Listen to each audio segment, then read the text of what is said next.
ada di Batu itu nenek jangkung.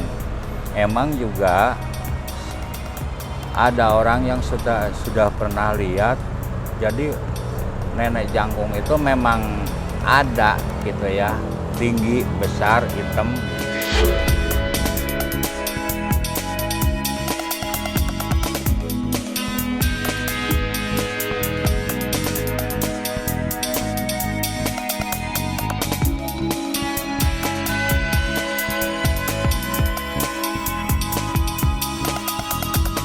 Selama ada ini, alhamdulillah nggak ada kecelakaan yang mengakibatkan korban gitu ya.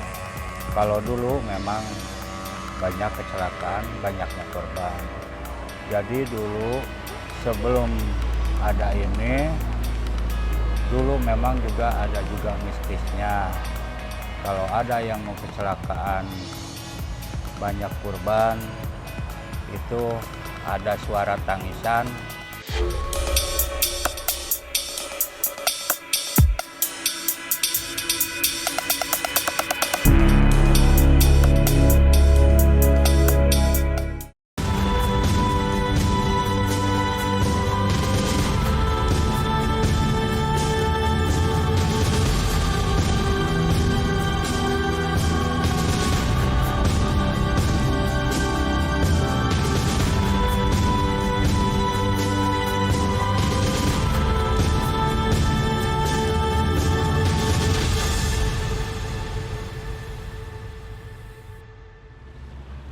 Assalamualaikum warahmatullahi wabarakatuh. Selamat datang di Jurnal Intan Indigo. Mugi sedoyo tansah pinaringan rahayu sagung dumadi. Nah, saat ini sahabat Jurnal Intan Indigo, aku lagi berada di puncak Bogor, Jawa Barat, dan di belakang aku, sekitar kurang lebih 50 meter di belakang aku, itu mungkin kalian yang sering melintas dari arah Jakarta ke Puncak Pas itu akan melihat sebuah jembatan. Orang melihatnya mungkin itu melintang kan dari tengah jalan gitu. Orang mungkin melihatnya dikira jembatan penyeberangan orang. Terlihatnya seperti itu karena kalau lagi berkendaraan itu tangganya itu terlihat hanya sebagian gitu, dan tidak terlihat di atasnya akan ada apa gitu. Tapi sebenarnya itu bukan jembatan penyeberangan, akan tetapi itu adalah sebuah tangga yang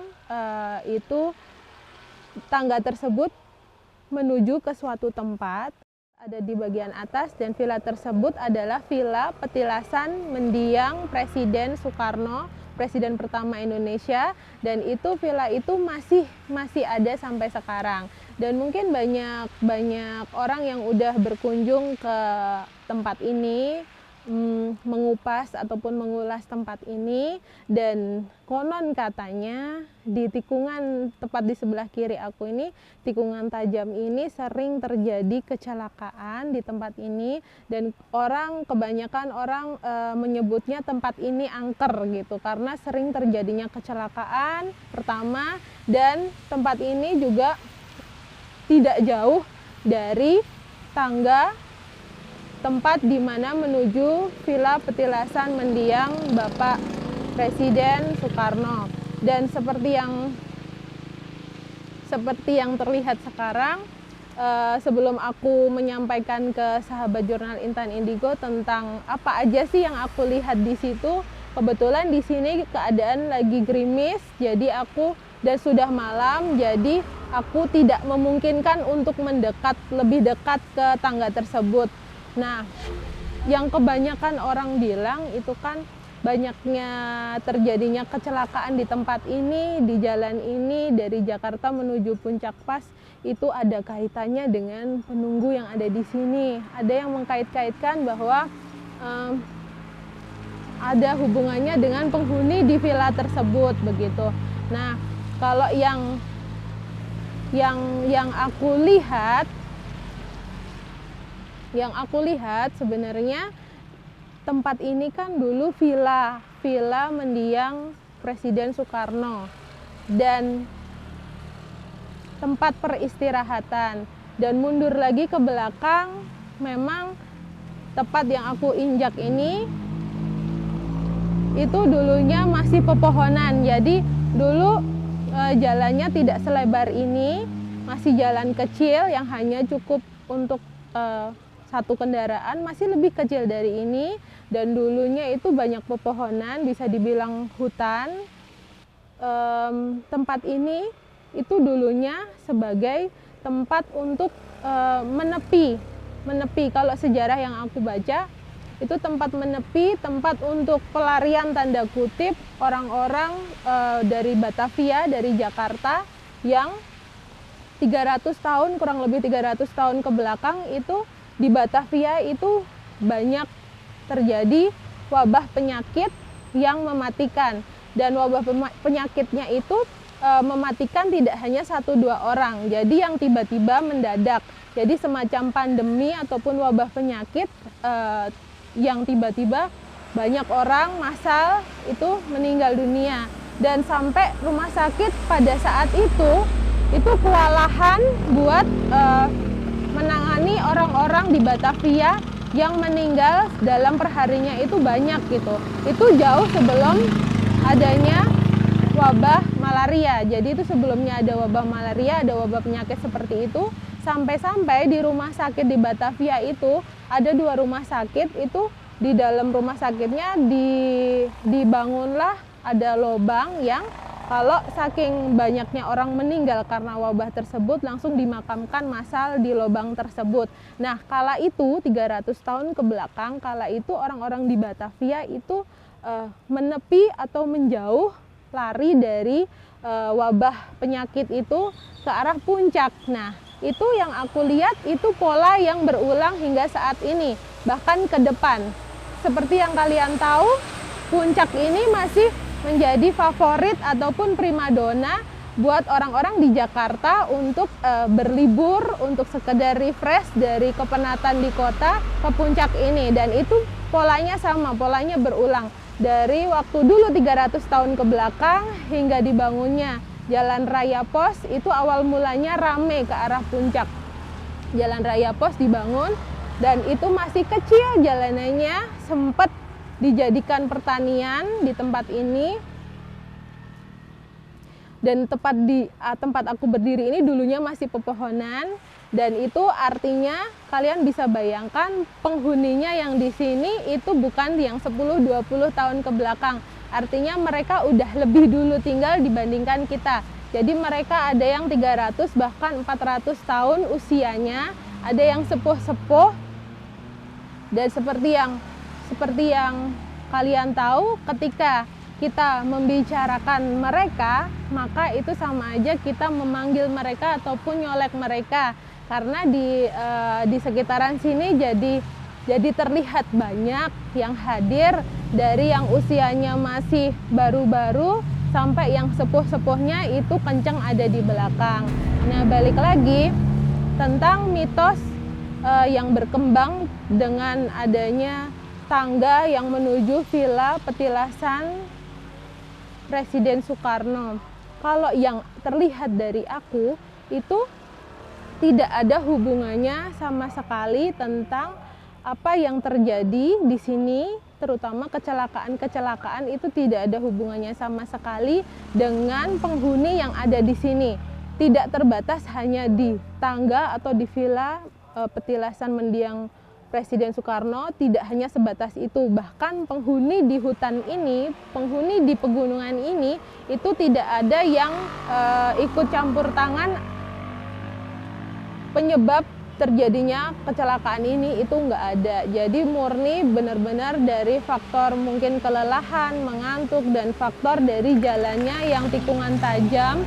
Dan menurut keterangan warga sih, kecelakaan itu sering terjadi apabila di musim penghujan. Jadi karena licin, jalanannya licin, terus orang nggak tahu medannya, jadi lepas kendali, itu penyebabnya. Ini sekarang ini di belakang aku, di samping kiri aku, di depan aku itu rame. Jadi yang terlihat di kalian mungkin hanya kendaraan lalu lalang. Cuman mereka ini yang sepuh-sepuh berbadan besar, tinggi-tinggi, mirip manusia. Ada juga yang hitam tinggi, itu lalu lalang nyebrang begitu aja di jalanan ini, tapi mereka tidak ada niat untuk mengganggu ataupun mencelakai gitu. Nah, kalau yang tangga menuju villa itu, tadi aku sempat melintas sore ke arah puncak, dari Jakarta ke puncak, itu terlihat biasa aja. Tapi ketika udah peralihan, dimulai dari jam 6 malam ke atas, itu yang terlihat di sini tangga melintang, di sebelah sininya itu terdapat gerbang peralihan, gerbang antar dimensi. Jadi gerbang peralihan di mana batas antara manusia dengan dimensi lain. Tapi itu di mana aja ada, terutama di hutan-hutan, di pegunungan, itu di mana aja ada. Jadi tidak ada kaitannya dengan villa tersebut. Nah, kalau ngomong-ngomong tentang villa yang masih ada sampai sekarang, dan info yang aku dapat, villa ini juga tidak digunakan untuk umum gitu, artinya tidak dibuka untuk umum. Di villa ini itu memang ramai dengan penghuni, cuman mereka pure menghuni ya berdampingan dengan manusia, tidak saling mengganggu.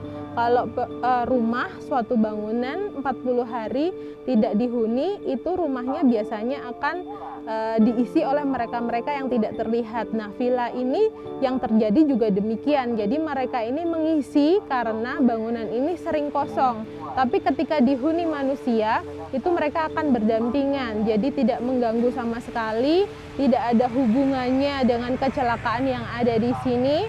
Dan konon katanya di villa tersebut ada satu kamar rahasia yang dulu sering digunakan beristirahat oleh mendiang Presiden Soekarno, dan di kamar tersebut itu sampai detik ini konon katanya tidak boleh dibuka oleh orang lain ataupun penjaga di situ, tidak boleh dibuka. Dan di kamar tersebut ada lubang yang katanya hingga detik ini tidak ada satu orang pun tahu apa fungsi adanya lubang di kamar tersebut. Nah, kalau yang aku lihat,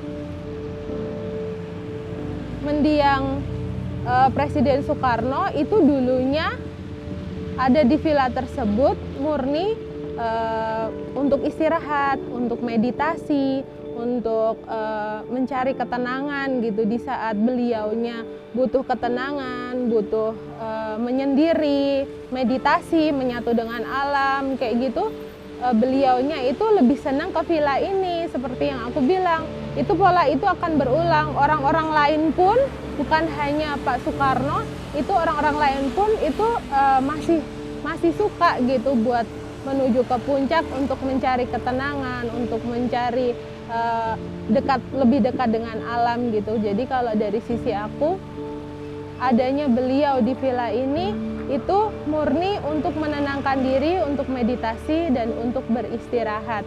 Dan buat kalian yang mungkin sering melintas di tempat ini, ya positive thinking aja dan banyak-banyak berdoa, hati-hati apabila melintas di tempat ini, dan positive thinking apapun dulu yang pernah terjadi di tempat ini, di villa ini, itu juga bagian dari history, itu aja.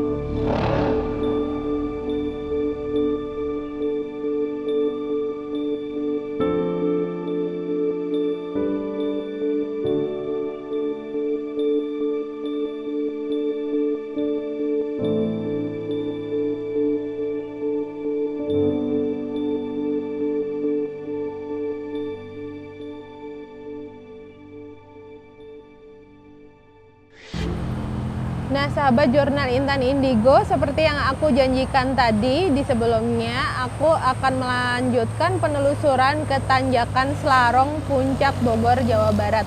Nah, tepat di belakang aku ini Tanjakan Selarong yang sering orang menyebutnya rawan dengan kecelakaan. Nah, sebenarnya ada cerita apa di sini? Aku pengen ngobrol-ngobrol bareng warga setempat.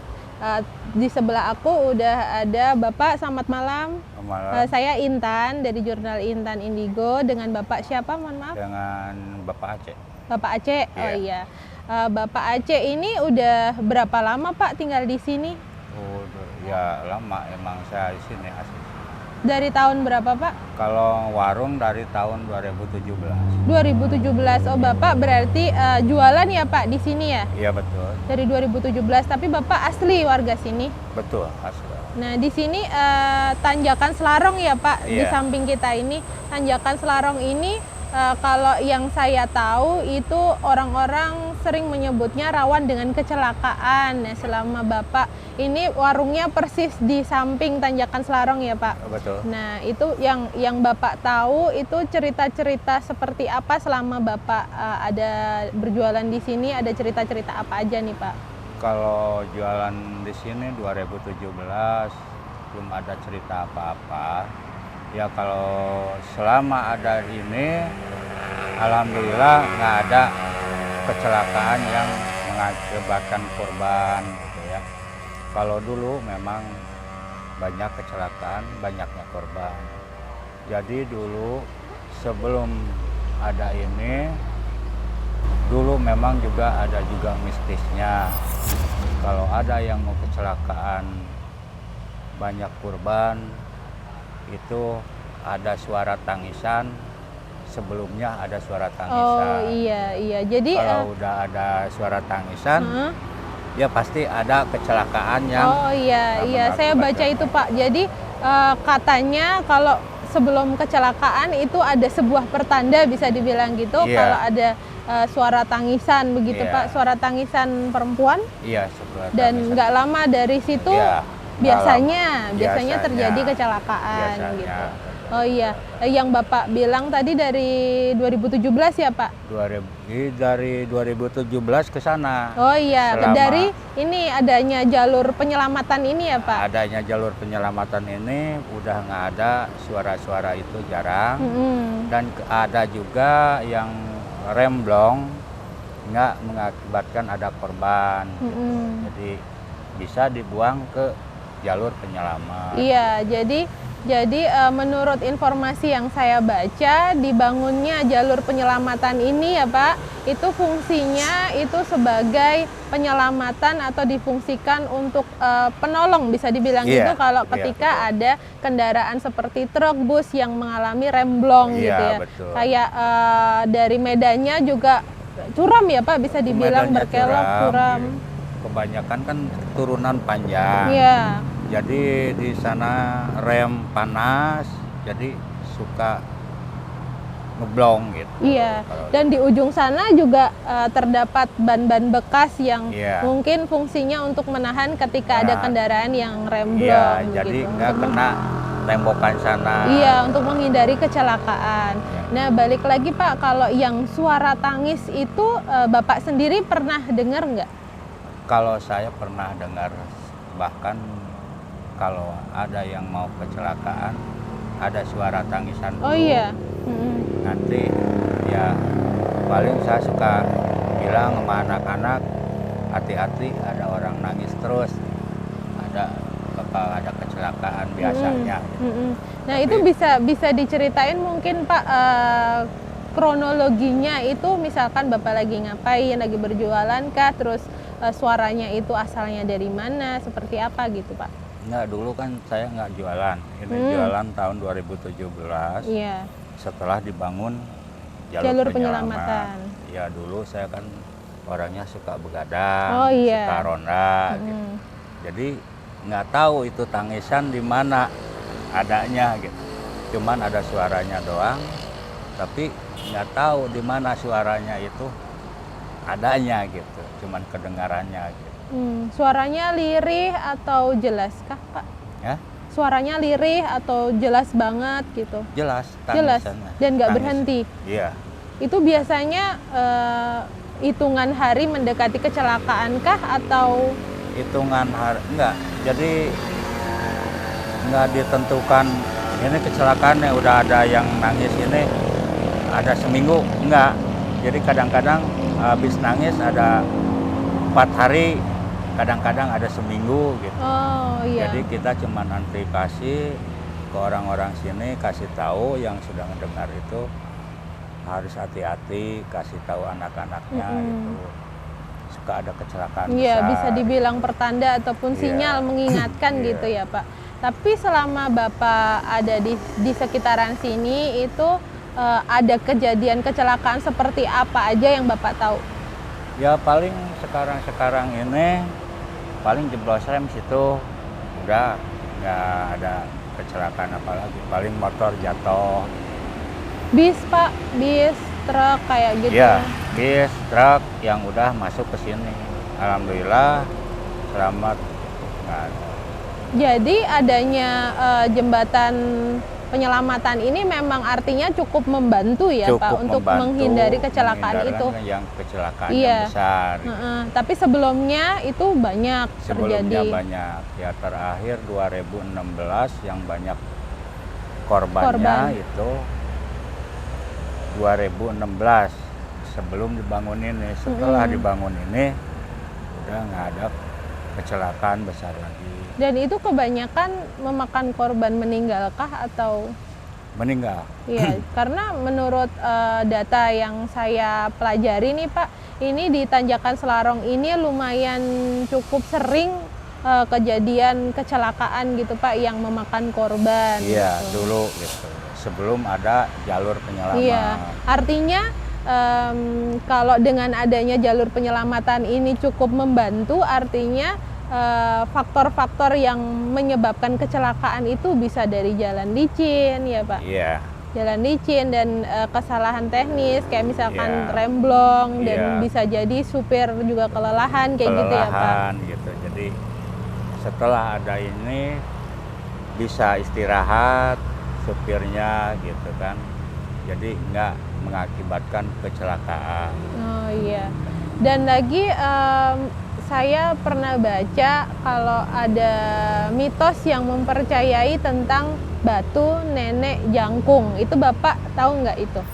Dulu ada. Di sebelah mana itu, sebelah Pak? sini. Oh, tepat di tengah jalur penyelamatan sekarang ini ya? batunya udah nggak ada.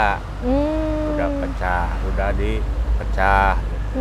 Oh, artinya udah dipindahkan. Iya, udah Oh, pecah. artinya bisa dipindahkan ya, Pak? Kalau itu nggak dipindahkan, batunya nggak pindah, jadi dibelah gitu. Bisa. Oh, iya. Karena yang saya baca itu mitos yang berkembang batu nenek jangkung ini ketika ada pembangunan jalur penyelamatan ini si batu ini tidak bisa dipindahkan. Tidak bisa. Oh, artinya masih ada di sini. Ada sepotong lagi di bawah. Iya. Oh, itu ada cerita apa itu Pak di balik batu nenek jangkung yang Bapak tahu? Kalau di balik batu itu nenek jangkung itu kalau saya sih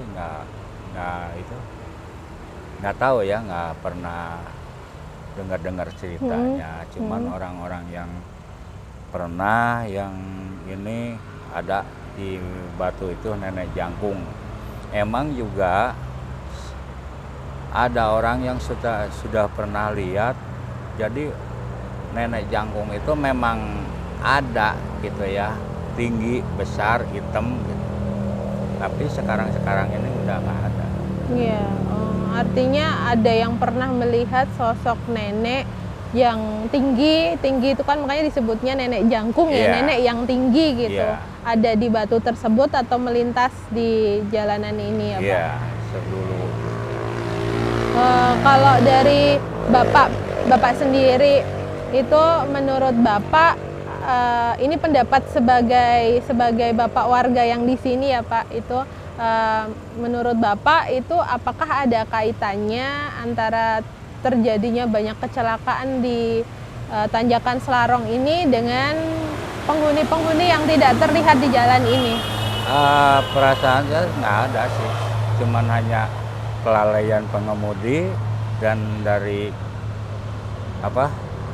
rem panas sudah nggak layak dipakai. Nah itu. Iya.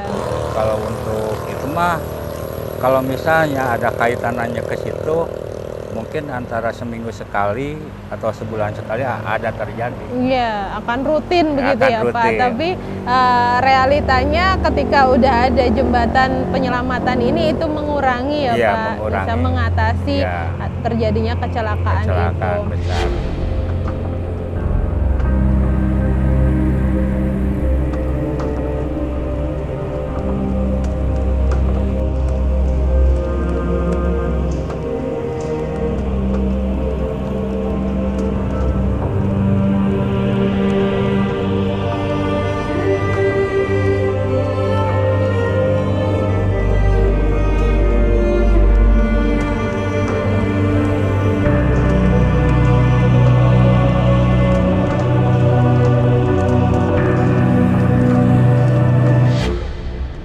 sahabat jurnal Intan Indigo, aku udah coba buat sedikit mendekat ke titik di mana tanjakan Selarong, dan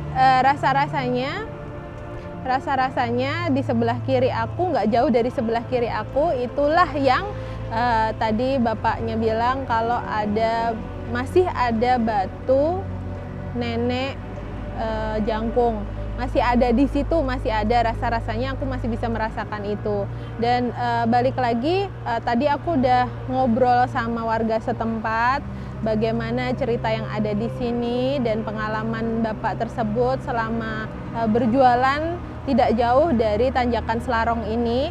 Dan jujur yang aku rasakan di tempat ini itu masih ada vibrasi-vibrasi di mana memori, residual memori, residual energi ketika dulu tahun 2000-an yang sebelum adanya jembatan penyelamatan ini masih rawan kecelakaan, masih banyaknya korban meninggal di titik ini, dan itu masih tersisa ada di sini. Jadi kalau disambungkan, kalau dikoneksikan di tempat ini tuh ada vibrasi kesedihan, vibrasi mereka yang bisa dibilang korin yang korban kecelakaan yang masih menunggu dan terus menunggu di tempat ini, karena seperti yang aku lihat ada beberapa sosok di sekitaran sebelah kanan, di sebelah kiri itu vibrasi kesedihan. Dan yang aku rasain itu mereka ketidaktahuan mereka kalau mereka ini udah berpindah alam gitu. Jadi ketidaktahuan mereka kalau mereka ini sudah tiada, dan mereka kayak kebingungan gitu. Dan seperti yang aku tahu kalau seringnya yang terlihat apabila kejadian-kejadian seperti kecelakaan kayak gitu, itu mereka yang udah berpindah alam, berpindah dimensi, itu seringnya mereka ini seperti kebingungan dan akan terus berulang di saat dimana terakhirnya mereka, misalkan kecelakaan itu akan berulang terus dan mereka terus akan ada di situ. Tapi itu kan bertingkat ya. Jadi dulunya tempat ini di tahun 1970-an itu belum 2 jalur teman-teman. Jadi masih 1 jalur dan masih jalanan kecil. Dan di situ juga udah mulai terjadi kecelakaan karena faktor jalurnya yang curam, dan 1 jalur itu biasanya dulu 1970-an itu kecelakaan tunggal, dan itu disebabkan oleh mengantuk ataupun kelelahan.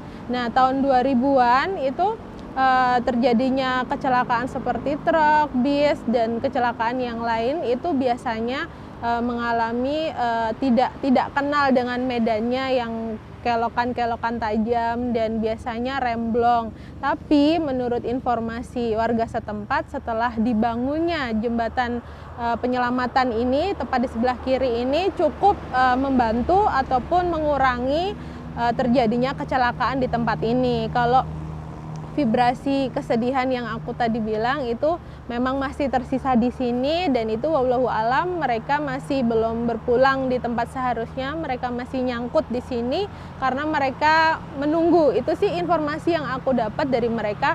Mereka masih menunggu dan terus menunggu tepat di titik ini, tapi mereka tidak mengganggu. Jadi mereka bilang sama aku bahwa mereka ini tidak mengganggu, dan bukan mereka yang di dimensi lain ini, bukan mereka yang tidak terlihat yang menjadi penyebab kecelakaan, itu bukan. Mereka memberi informasi bahwa kita ini bukan penyebab dari kecelakaan gitu. Justru kebanyakan mereka ini korban dari kecelakaan yang masih nyangkut di sini.